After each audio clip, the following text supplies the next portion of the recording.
بسم اللہ الرحمن الرحیم۔ حضرت امیر المومنین ایدہ اللہ فرماتے ہیں، سورج اور چاند کی روشنی کا انسانوں پر اثر۔ اللہ تعالیٰ قرآن کریم میں فرماتا ہے کہ اس نے اپنے حکم سے چاند، سورج، سیاروں اور ستاروں کو انسان کی خدمت پر مقرر فرمایا ہے۔ اس لیے ان اجرام فلکی سے نکلنے والی شعاعیں اور ذرات مختلف انداز سے زمین اور زمین پر موجود اشیاء پر کئی طریقوں سے اثر انداز ہوتے ہیں۔ عام زندگی میں سورج کی طرف دیکھنے سے ہماری بینائی پر کوئی بہت زیادہ برا اثر نہیں پڑتا، لیکن سورج گرہن کے وقت بعض صورتوں میں سورج کی طرف دیکھنا انسانی بینائی کے ضائع ہونے کا باعث ہو جاتا ہے۔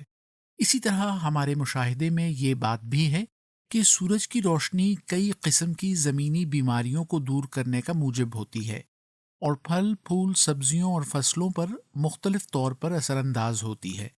نیز چاند کی روشنی بھی پھلوں میں مٹھاس پیدا کرنے اور کئی قسم کی سبزیوں اور پھلوں پھولوں پر اثر ڈالتی ہے۔ اگرچہ سائنس کی اب تک کی تحقیق چاند گرہن کے حاملہ عورتوں پر اثر انداز ہونے کی نفی کرتی ہے، لیکن سائنسدان اس بات کے بہرحال قائل ہیں کہ چاند کی روشنی انسانی نیند پر اثر انداز ہوتی ہے۔ اسی طرح سورج سے نکلنے والے خاص قسم کے نیوٹرینوز نامی لاکھوں ذرات انسانی جسم میں داخل ہوتے ہیں، اور جسم میں موجود ایٹم ان ذرات کو جذب کرنے کی وجہ سے ایک نئی شکل اختیار کر لیتے ہیں، لیکن اس تغیر کا کوئی بد اثر انسانی جسم پر یا حاملہ عورت کے جنین پر نہیں ہوتا۔